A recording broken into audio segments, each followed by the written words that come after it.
주시는 하나님의 말씀은 신약성경 요한복음 21장 3절에서 14절까지의 말씀입니다. 제가 가진 신약성경은 185면에 있습니다. 요한복음 21장 3절에서 14절까지의 말씀입니다. 이 시간 예수 그리스도의 복음을 봉독할 때 그리스도의 음성 들으시기를 바랍니다. 시몬 베드로가 나는 물고기 잡으러 가노라 하니 그들이 우리도 함께 가겠다 하고 나가서 배에 올랐으나 그날 밤에 아무것도 잡지 못하였더니 날이 새어갈 때에 예수께서 바닷가에 서셨으나 제자들이 예수이신 줄 알지 못하는지라. 예수께서 이르시되 얘들아 너희에게 고기가 있느냐 대답하되 없나이다. 이르시되 그물을 배의 오른편에 던지라 그리하면 잡으리라 하시니 이에 던졌더니 물고기가 많아 그물을 들 수 없더라. 예수께서 그 사랑하시는 제자가 베드로에게 이르되 주님이시라 하니 시몬 베드로가 벗고 있다가 주님이라 하는 말을 듣고 겉옷을 두른 후에 바다로 뛰어 내리더라. 다른 제자들은 육지에서 거리가 불과 한 50칸쯤 되므로 작은 배를 타고 물고기 든 그물을 끌고 와서 육지에 올라보니 숯불이 있는데 그 위에 생선이 놓였고 떡도 있더라. 예수께서 이르시되 지금 잡은 생선을 좀 가져오라 하시니 시몬 베드로가 올라가서 그물을 육지에 끌어올리니 가득히 찬 큰 물고기가 153마리라. 이같이 많으나 그물이 찢어지지 아니하였더라.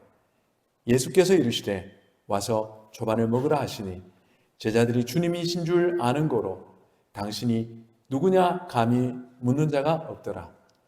예수께서 가셔서 떡을 가져다가 그들에게 주시고 생선도 그와 같이 하시니라. 이것은 예수께서 죽은 자 가운데서 살아나신 후에 세 번째로 제자들에게 나타나신 것이라. 아멘. 우리 시간 전우좌우 들어보면서 샬롬이라고 축복하겠습니다. 샬롬, 샬롬, 샬롬. 예, 예. 현철 씨 6번 하셨어요. 3번만. 예, 충분합니다. 예. 샬롬은 평화라는 뜻입니다.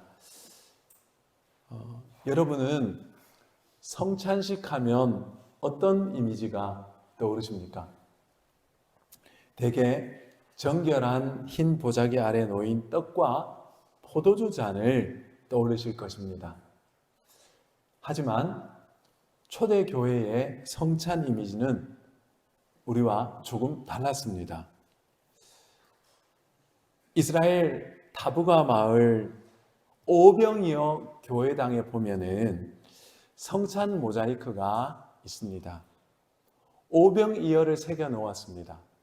여러분 자세히 보시면은 물고기는 2마리인데 밥상 위에 올려진 떡은 4개입니다. 5개가 아니에요. 4개예요. 여러분 자세히 이렇게 살펴보시면 4개입니다.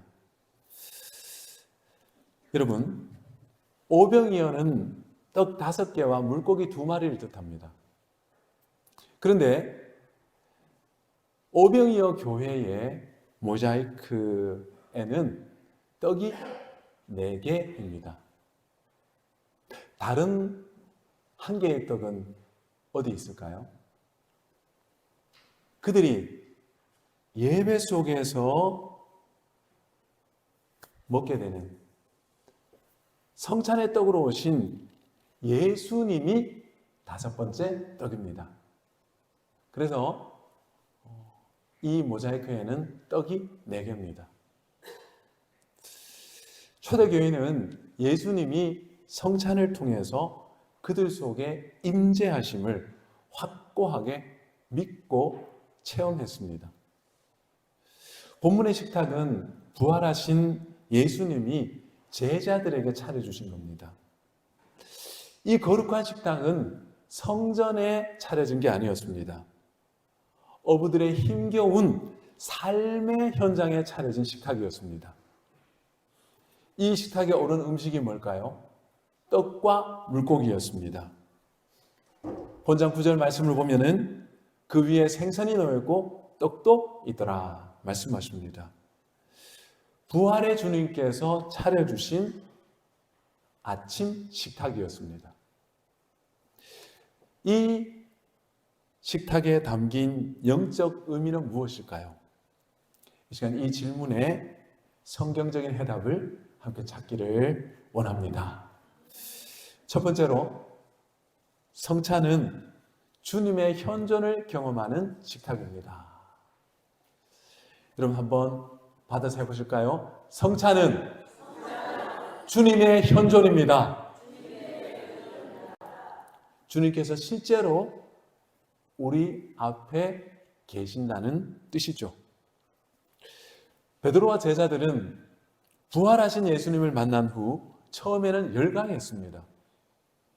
그러나 이것도 시간이 흐르면서 심드렁해졌습니다. 그들은 예수님 건설할 나라에 개국 공신이 되는 꿈을 꾸었습니다. 온갖 영화 다 누릴 걸 기대했습니다. 하지만 예수님의 십자가와 함께 이 꿈은 무산되었습니다. 주님의 부활과 함께 자신들의 꿈의 불씨가 살아나는가 싶었습니다. 허나 부활의 주님께서 말씀하시는 나라는 그들에게 신기루처럼 보일 뿐이었습니다. 이에 실망한 제자들은 하나둘 고향 갈릴리로 낙향합니다. 거기서 그들은 이전처럼 파도와 싸우며 물고기를 잡았습니다. 이제 그들에게 예수님과 함께했던 시간은 앨범 속에 담긴 추억의 사진이 되었습니다. 그들은 애써서 예수님과 함께했던 시간을 잊으려 했습니다. 그래서 더욱더 고기 잡는데 열심을 내었습니다. 이 일을 해서 잊어보려고 한 거죠. 애를 쓴 만큼 일이 잘 풀렸을까요? 그렇지가 않았습니다. 열심히 밤새도록 일했는데 물고기 한 마리 잡을 수가 없었습니다. 본장 3절의 말씀에 보면 그날 밤에 아무것도 잡지 못하였더니 말씀하고 있습니다. 갈릴리의 어부들은 보통 밤에 그물을 던졌거든요. 근데 새벽 동이 터오는데도 불구하고 건져 올린 건 갈릴리 바닷속 수초뿐이었습니다. 베드로는 안색이 어두웠습니다. 제자들도 모두 낙심했습니다. 베드로는 무의식간에 중얼거렸습니다. 도대체 되는 게 없네. 그럼 마치 이 세상에 혼자 버려진 듯한 외로움을 느꼈습니다. 여러분, 정말 베드로와 제자들은 삶의 현장에 혼자 내동댕이 쳐졌을까요? 그들은 고아들이었을까요? 그렇지 않습니다. 예수님은 그들 곁에 서 계셨습니다. 바닷가에 서 계셨습니다.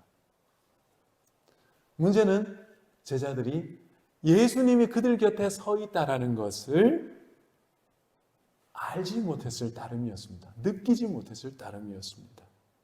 본장 4절 말씀을 보면은요, 예수께서 바닷가에 서셨으나 제자들이 예수이신 줄 알지 못하는지라. 본문은 예수님이 50칸 정도 떨어진 바닷가에 서 있었다고 말씀합니다.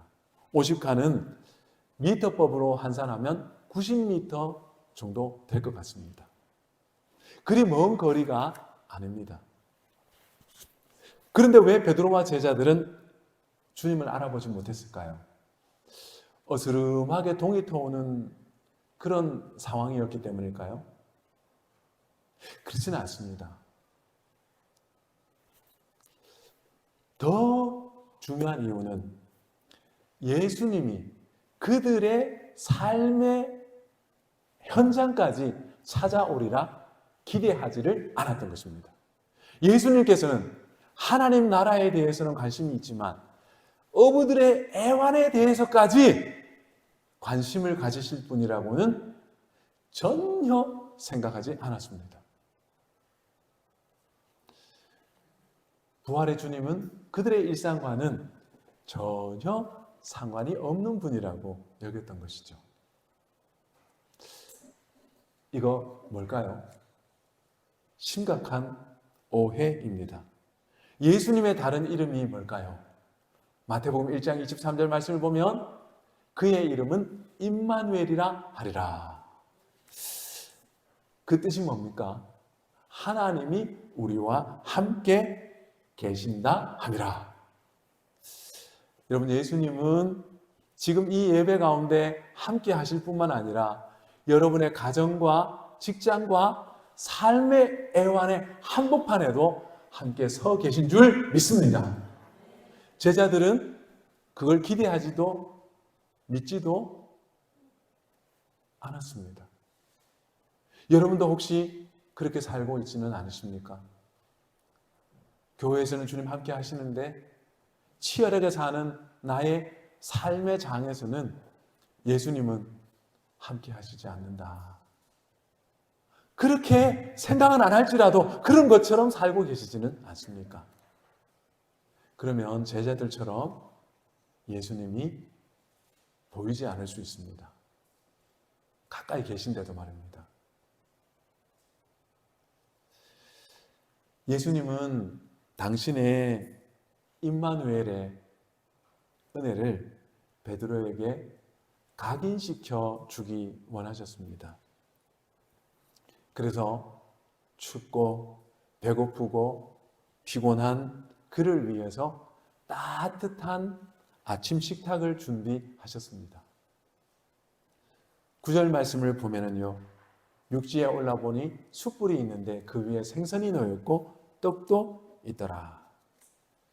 주님의 따뜻한 식탁은 한순간에 베드로의 얼어붙은 몸과 마음을 녹였습니다. 함께한 제자들의 그 마음을 녹였습니다. 베드로의 마음은 주님의 따뜻한 사랑으로 채워졌습니다. 주님의 이 따뜻한 식탁을 통해서 베드로는 그 어느 때보다도 예수 그리스도를 깊이 체험할 수 있었습니다. 예수님은 내 삶의 중심부에 함께 서 계시고 나와 함께 하고 있구나 하는 것을 피부로 체감한 것입니다. 여러분, 바닷가에 차려진 주님의 성찬은 바로 임마누엘의 은혜를 베드로와 제자들에게 체험하도록 하기 위함이었습니다. 여러분들이 오늘 주님의 성찬을 통해서 임마누엘을 경험하시기를 축복합니다. 주님은 따뜻한 식탁으로 베드로와 제자들의 얼어붙은 마음을 녹여주셨듯이 우리의 마음도 녹이시기를 원하는 줄 믿습니다. 베드로의 상처를 치유해 주셨던 것처럼 여러분의 상처도 치유하기 원하시는 줄 믿습니다. 여러분의 마음을 성찬상에 올려드리십시오. 17세기경 살았던 로렌스 수사는 37 늦은 나이에 수도원에 들어갔습니다. 배운 것도 별로 없었고 학식도 그리고 가진 것도 없었기에 그에게 맡겨진 일은 분주한 수도원 주방이었습니다. 365일 소란스러운 주방 환경을 보면서 주변에서는 그가 하나님과 깊이 교통하지 못할 수 있겠다. 영적으로 침체할 수 있겠다 생각했습니다. 하지만 그건 기우였습니다. 그는 그 시끄러운 주방 안에서도 수도원에서 늘 기도하는 수사들만큼이나 경건하고 하나님의 임재를 깊이 느끼고 있었습니다. 그래서 많은 사람들이 그의 경건의 비밀을 알고자 찾아왔습니다. 근데 그 비결은 너무 단순했습니다. 로렌스 수사는 말했습니다. 하나님은 저 하늘에 계신 절대자가 아니라 바로 이 주방 옆에, 내 옆에 계신 친구입니다. 그래서 나는 주방에서 무슨 일을 하든 주님과 대화를 합니다. 실수를 했을 때 자책하면서 절망의 구렁텅이로 빠지기보다 회개하고 즉시 주님의 임재 속으로 되돌아갑니다. 이게 그의 고백입니다. 이런 그의 경건한 삶의 이야기가 담긴 책이 바로 하나님의 임재 연습이라는 책입니다. 그리 내용이 많은 책은 아닌데 참 은혜가 되는 책입니다. 그의 제자들이 기록한 내용입니다. 여러분, 주님은요, 어부들이 흘린 땀방울이 켜켜이 쌓인 바닷가에다가 성찬을 차려 주셨습니다. 이 성찬의 의미가 뭘까요? 우리 주님은 예배당뿐만 아니라 여러분의 삶의 모든 영역에 임재하신다. 여러분, 이 진리를 교훈하시는 줄 믿습니다. 여러분, 직장에서도 여러분의 주님은 여러분 옆에 서 계십니다. 바닷가에 차려진 식탁이 그걸 웅변하고 있습니다. 그러므로 일을 할 때나 또 복잡한 일을 만날 때 늘 주님을 의식하시고 로렌스 수사처럼 주님과 대화하시기를 축복합니다. 여러분, 그때 일터에서도 임마누엘의 은혜 속에서 여러분이 살아갈 줄 믿습니다. 두 번째, 성찬은 주님의 주권을 고백하는 식탁입니다. 여러분, 받아서 하겠습니다. 성찬은 주님의 주권이다. 여러분, 성찬은요, 주님의 주인 되심을 고백하는 식탁입니다. 베드로와 제자들은 밤새도록 그물을 던져보았지만 화딱만 쳤습니다. 어릴 때부터 축적한 모든 경험을 다 발휘했지만 역부족이었습니다. 그는 배에서 허탈한 마음으로 빈 그물을 쳐다보고 있었습니다. 어느새 동이터 천지가 환해졌습니다. 이때 바닷가에서 한 음성이 들렸습니다. 본장 6절 말씀을 보면 그물을 배 오른편에 던지라!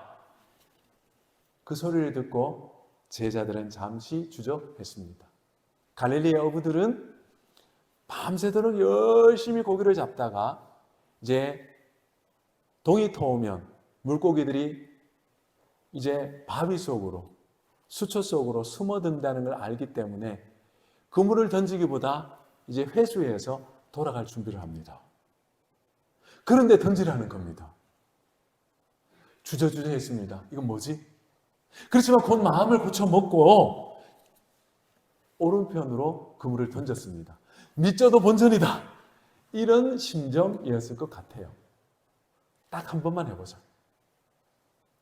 그런데 이게 웬일입니까? 던져놓은 그물을 끌어올리려고 하는데 꿈쩍도 하지 않습니다. 수많은 물고기가 그물에 걸려들었기 때문입니다. 제자들은 놀라서 눈이 휘둥그레졌습니다. 그때 비로소 제자들 중 한 명이 이 음성의 주인공이 누군지 알아챘습니다. 본장 7절에 이런 외침을 합니다. 주님이시라! 주님이라! 주님이다! 헬라어로 키리오스라고 합니다. 영어로 Lord, 우리말로 주인, 이런 뜻입니다. 우리 인생의 주인 예수님이 저기 서 계신다는 거죠. 1세기 당시 로마 황제는 시민들에게 언제나 모일 때마다 카이사 키리오스를 고백하게 했습니다. 뭐냐면 로마 황제 가이사가 이 세상의 유일한 주라는 것입니다. 주권자라는 것입니다. 그러나 초대교회 성도들은요, 예수님만을 퀴리오스라고 고백했습니다. 예수스 키리오스 이외에는 없다. 카이사 키리오스를 고백하기를 거절했습니다. 그들은 이 때문에 극한 고문과 죽음의 위협에 직면했고 실제로 사지가 찢겨서 죽어가는 많은 성도들이 있었습니다. 하지만 그들은 굴복하지 않았습니다. 왜냐하면 예수님만이 키리오스라는 것이 그들의 믿음이었기 때문입니다. 사도들의 교훈의 핵심도 예수님이 주인이라는 것입니다. 사도들은 이 진리를 주님의 가르침뿐만 아니라 실제 삶의 경험을 통해서 알았습니다. 본문의 사건을 보시면요, 그들은 그들의 삶의 현장, 일터에서 예수님이 주인이라는 걸 깨달았습니다. 밤새도록 잡았는데 아무것도 잡지 못했습니다. 그런데 예수님께서 오른편에 던지라 하니까 엄청나게 많은 물고기를 잡았습니다. 그 숫자가 몇이냐면 153, 154마리입니다. 여러분, 이 당시 어부들의 그물은요, 튼튼한 나일론이 아닙니다. 아마라는 식물 줄기로 만들어져 있습니다. 그래서 물고기를 끌어당기다가 자주 끊어졌어요, 이게. 그런데 이렇게 많은 물고기를 담았는데도 그물이 찢어지지 않은 것은 어부들의 상식으로 봤을 때는 기적이었습니다. 그래서 153이라고 요한이 적어 둔 것입니다. 여러분, 우리의 일상 속에서 이런 놀라운 기적과 도우심을 베푸시는 분 누구십니까? 예수님이십니다. 여러분, 예수님은 우리의 신앙뿐만 아니라 우리의 모든 일상의 주인 되심을 믿습니다. 믿으시기를 바랍니다. 나는 예배 드릴 때는 주님 앞에서 서 있지만 직장 생활은 내 열심으로 감당해. 내 신앙에 주는 예수님이시지만 내 집은 내 뜻대로야. 여러분, 무의식간에라도 이런 생각을 가진다면 그것은 주님을 내 삶의 온전한 주인으로 모시지 못한 것입니다. 베드로와 제자들도 그렇게 생각했습니다. 그런데 바닷가의 식탁을 통해서 주님의 음성을 듣고서 내 모든 삶의 영역이 주의 것이라는 것을 고백했습니다. 여러분도 예수님을 여러분 생의 주인으로 다시 한번 고백하시기를 바랍니다. 참된 신앙 고백은 입술과 함께 손과 발로 드리게 됩니다. 칼빈은 참된 회개는 지갑을 여는 데서 나온다라는 말을 했다고 합니다. 예수님께서 베드로의 신앙 고백을 받고 싶으셨습니다. 10절 말씀을 보면은 지금 잡은 생선을 좀 가져오라 말씀하십니다. 무슨 뜻일까요? 이 주님의 식탁에, 이 성찬에 너희들이 수고해 얻은 소산을 드리라는 것입니다. 여러분이 땀과 시간을 들여서 월급을 받습니다. 또 돈을 받습니다. 이익을 냅니다. 여러분, 그거 누가 주신 겁니까? 여러분의 삶의 자리에 함께 하신 주님 주신 것인 줄 믿습니다. 예수님은 이런 고백을 베드로에게 받기 원하셨던 거죠. 그래서 베드로는 그 물고기를 가져와 주의 성찬상에 올려드렸습니다.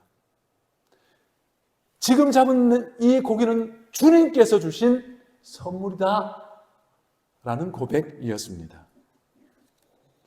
초대교회는 각 성도들이 가져온 헌물들 중에서 일부분을 따로 구별해 가지고 성찬상을 차렸습니다. 그리고 다른 음식물들은 함께 식탁의 교제로 사용했습니다. 본문의 성찬, 베드로가 바친 물고기로 준비되었습니다. 왜 주님께서는 그 물고기, 애써 잡은 물고기 가져오라 하시는 걸까요? 물자가 부족해서 그럴까요? 그건 아닙니다. 내 모든 삶의 영역의 주인은 예수님이다. 여러분, 이 고백 받기 원하신 줄 믿습니다. 여러분, 이 성찬을 성찬되게 하는 게 바로 이 신앙 고백인 줄 믿습니다. 그러므로 이 성찬상 앞에서 하나님의 주권을 전심으로 고백하시기를 축복합니다. 우리 한국 교회에는 성미라는 전통이 있습니다. 여러분 혹시 성미를 드려보셨습니까? 예전에 성미 모아가지고 교회당에 독이나 아니면은 헌금함이 있었어요. 채웠습니다. 다들 이렇게 들고 오셨어요. 어릴 때 보면 뭐 이렇게 들고서 와가지고는 탁 채워놓고 여러분들 아마 이렇게 다 해보셨거나 보셨을 거예요. 여러분 이 성미 어떻게 가지고 옵니까? 매일 쌀독에서 쌀을 푸다가요. 이제 밥을 짓습니다. 밥을 짓는데 거기서 몇 숟가락을 탁 떠서요. 성미 드릴 거라고 모읍니다. 거기다가 하루하루 모읍니다. 그리고 이제 다른 것으로 밥을 짓습니다. 그러다가 이제 성미 쌀독이 집안에 성미 쌀독이 어느 정도 차면은 주머니에 탁 들고서요. 교회에 가가지고 또 교회 쌀독에 붓습니다. 여러분 이 성미에 담긴 신앙 고백 무슨 뜻일까요? 우리를 먹여 살리시는 분은 하나님이십니다. 여러분 이 고백으로 우리 선배들은 성미를 드린 줄 믿습니다. 여러분 이 전통은 지금 한국 교회에서 거의 찾아보기 어렵습니다. 그렇지만 이 성미가 바로 베드로가 드린 물고기와 같은 신앙 고백입니다. 여러분 성미는 우리 곁에서 사라졌지만 이 신앙 고백만큼은 우리가 힘써 간직하기를 원합니다. 정말 우리 선배들이 가져온 그 신앙 고백 너무 아름다운 게 많아요. 녹슬고 태생한 것처럼 보이지만 여러분 그거 닦아서 보면 잘 닦아서 보면 정말 새롭고 귀한 것입니다. 이런 것들은 이어가야 합니다. 특별히 여러분이 이 신앙 고백을 식사 때마다 감사와 찬양의 기도로 고백하시기를 축복합니다. 오병이어의 기적의 통로가 된 한 아이를 여러분 알고 계실 겁니다. 요한복음 6장 9절에 보면 여기 한 아이가 있어 보리떡 5개와 물고기 2마리를 가지고 있나이다. 여러분 아마 이 도시락은 엄마가 이 아이에게 싸준 것 같아요. 배가 고팠을 겁니다. 근데 이 아이는 배고픔을 부인하고 주님께 이 도시락을 갖고 왔습니다. 자기를 부인하고 예수님의 주권을 높여 드리고자 한 것이죠. 이 아이의 도시락이 바로 주님 받으시는 신앙 고백입니다. 아니, 이 아이의 삶 전부가 사실은 오병이어였습니다. 이 아이는 나이는 어렸지만 영적 어른이었죠. 성숙한 성도는 나 아닌 주님을 오직 주님만을 높여드리는 자인 줄 믿습니다. 여러분, 우리가 이런 주권의식을 가지고 살 때 우리도 주님께 오병이어 내어드릴 수 있습니다. 주님이 베드로에게 말씀하셨습니다. 베드로가 드려야 될 오병이어에 대해서 말씀하셨습니다. 21장 18절 말씀인데요. 요한복음 21장 18절 말씀을 보면은요, 이 말씀 우리 함께 읽겠습니다. 내가 진실로 진실로 내게 이르노니 내가 젊어서는 스스로 띠띠고 원하는 곳으로 다녔거니와 늙어서는 내 팔을 벌리리니 남이 내게 띠띠고 원하지 아니하는 곳으로 데려가리라. 아멘. 무슨 뜻일까요? 베드로야, 네가 영적으로 철이 덜 들었을 때는 네 고집, 네 생각, 네 방향대로 살았어. 하지만 이제 너는 영적으로 철이 들었으니 남이 원하는 것을, 남의 필요를 채우는 삶을 살아. 그리고 너의 고집이 아니라 하나님의 뜻을 따라 살아야 한다. 여러분, 이게 바로 영적 어른의 삶인 줄 믿습니다. 자기 부인하고 주님의 주권에 순복하라는 것입니다. 주님을 위해서 내 자존심 살짝 내려놓는 것. 주님을 위해서 내 못된 성질머리 살짝 내려놓는 것. 남들 알아채지 못하도록. 주님은 아시겠죠?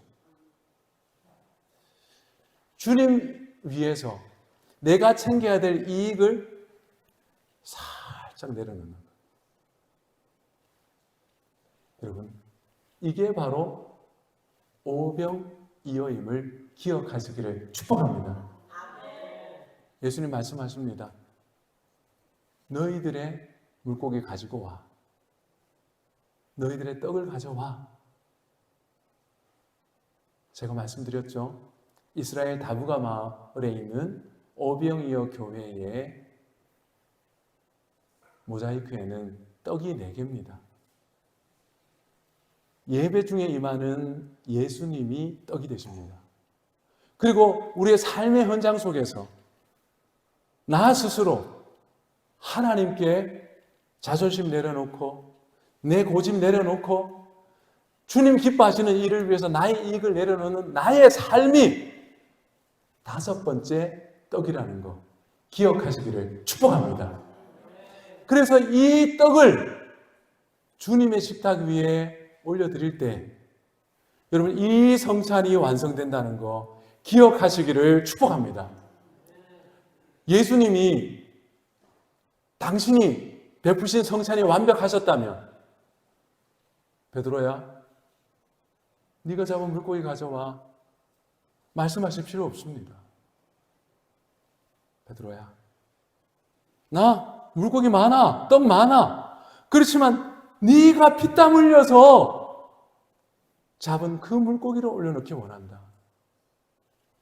예수님, 내 삶의 주인입니다. 내 도덕의 주인이시고요. 내 모든 삶의 영역의 주인이십니다. 내 삶을 바칩니다. 그 물고기에 담긴 의미였습니다. 여러분, 우리가 이런 삶을 살아가기 위해서 2가지를 기억해야 합니다. 첫째, 성찬은 주님의 현존입니다. 여러분, 한번 받으셔 보시겠습니다. 성찬은 주님의 현존이다. 여러분, 이 성찬 속에서 우리가 떡과 포도주 마실 때 우리가 참으로 눈을 열어서 주님이 이 자리에 함께 계신다는 걸 믿고 바라볼 때 주님이 바로 여러분 마음에 이 예배당 중앙에 서 계실 줄로 믿습니다. 2번째, 성찬은 주님의 주권을 고백하는 식탁입니다. 여러분, 한번 받아서 해보실까요? 성찬은 주님의 주권입니다. 여러분, 예수님은 이 성찬에 여러분의 떡을 올려놓기를 원합니다. 여러분의 자존심, 여러분의 고집, 여러분의 성질, 주님 위해서 다 내어드립니다. 그게 바로 성찬의 완성입니다. 여러분, 그래서 이 성찬은 여기서뿐만 아니라 여러분의 가정과 일터에서 완성되는 줄 믿습니다. 여러분이 주의 임재 안에서 모든 일상을 오병이어로 바쳐드리시기를 축복합니다. 이 시간 함께 기도하시겠습니다. 하나님 아버지, 우리가 말씀을 받은 후에 보이는 말씀, 먹는 말씀, 성찬의 떡과 포도주를 나누고자 합니다. 성령 하나님, 이 자리 가운데 충만히 임재하여 주시옵소서. 예수 그리스도의 이름으로 기도드리옵나이다. 아멘.